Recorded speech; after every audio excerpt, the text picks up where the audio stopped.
Hola Marian, buenas tardes para ustedes, buenas noches, exactamente madrugada ya del martes para nosotros en esta segunda etapa de la guerra, como se ha dado en llamar, luego del alto el fuego que venció el día viernes, cuando Hamás violó el alto el fuego y comenzó nuevamente la guerra.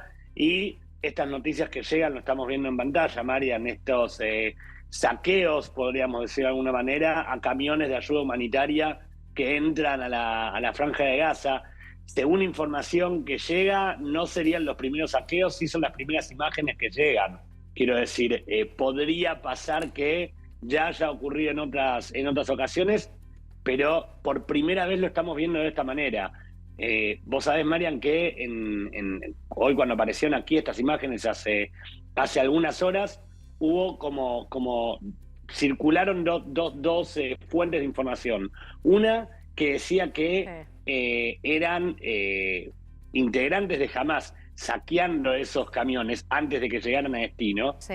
y la otra que decía que era el propio pueblo gazatí sacándole e impidiéndole a los integrantes de Hamás que saqueen los camiones. O sea, un propio conflicto interno impidiéndole a Hamás que se haga de esos camiones, que es el miedo que tiene el pueblo gazatí desde el comienzo de la guerra, Sí. digo, desde la entrada del primer Y camión, Gaby, e incluso con el alto del fuego, que nunca dejaron de entrar ¿y camiones. quién quedó de contralor ahí? Digo, Naciones Unidas, ¿qué organismo de derechos humanos u organismo internacional puede ser una especie de vedor, de contralor, para evitar este tipo de episodios, o al menos algún ejército de paz que se ocupe? ¿Quedó alguien o mandan la ayuda y después pasa esto?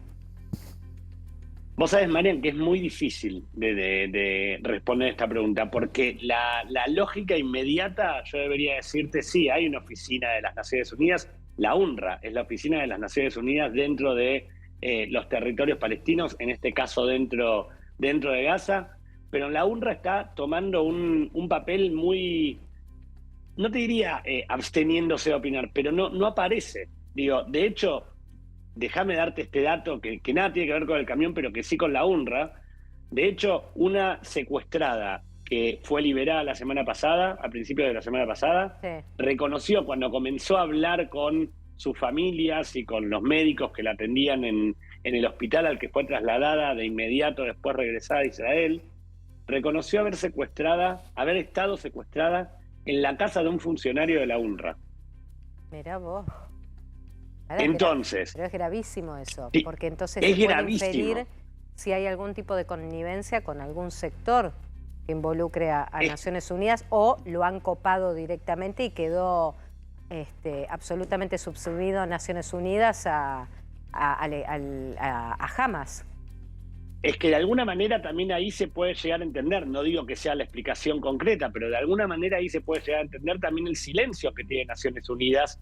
Digo, que hasta el día de hoy no condenó el ataque del 7 de octubre, que hasta el día de hoy UNICEF no dijo nada respecto de los niños, de los niños secuestrados, de los niños decapitados. Digo, hay como todo un velo detrás de quién controla Hamás, ¿no? Digo, y por el otro lado la Cruz Roja claro, que está teniendo, que tuvo la semana pasada una intervención muy importante respecto de ser quienes retiraban de la Franja de Gaza, quienes recibían de mano de Hamás y retiraban de la Franja de Gaza a los secuestrados israelíes, pero que en ningún momento vieron, ni atendieron, ni ayudaron en estos 60 días que ya estamos cumpliendo a los secuestrados. Sí, Marian. Quiero plantear otra situación. ¿Cuándo fue la última vez que liberaron rehenes en este proceso de intercambio entre Israel y Hamás? ¿O cuándo fue la última vez? Porque tampoco me quiero olvidar de ese proceso. ¿Cuánta gente todavía queda secuestrada a manos del grupo terrorista? La última vez que liberaron secuestrados fue el jueves de la semana pasada.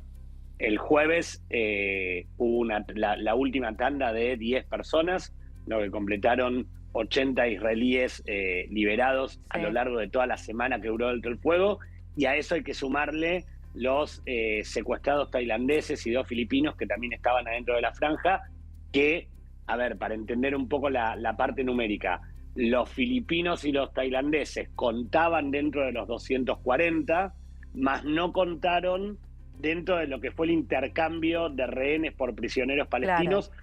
porque la liberación de ellos fue un tratado netamente entre el gobierno Sí. de Tailandia y Y Qatar. hoy, y hoy Sí, formalmente, ¿cuántos rehenes quedan todavía en suelo palestino? hoy se está hablando de 137 personas Un montón. adentro de la Franja de Gaza, entre ellos el bebé Fir Vivas, de Sí, origen argentino, su hermano Ariel, de 4 años, y ellos son los únicos 2 niños que permanecen adentro de la franja. El resto de los niños fue devuelto. bien. Los únicos 2 nenes que figuran ahí, que jamás la semana pasada primero dijo que no los tenía en su poder y que los que Y estaban que en después manos lo de otro reconoció. grupo terrorista, Sí, después dijo que estaban muertos y que Israel hasta este momento no confirma esa muerte. Lo que Israel sí, hizo inmediatamente fue salir a bien, decir que estaba investigando la veracidad de esto y todavía no se sabe. claro. Gaby, volvemos con vos, esta primera novedad y cualquier otra que vaya surgiendo en las próximas horas. Gracias.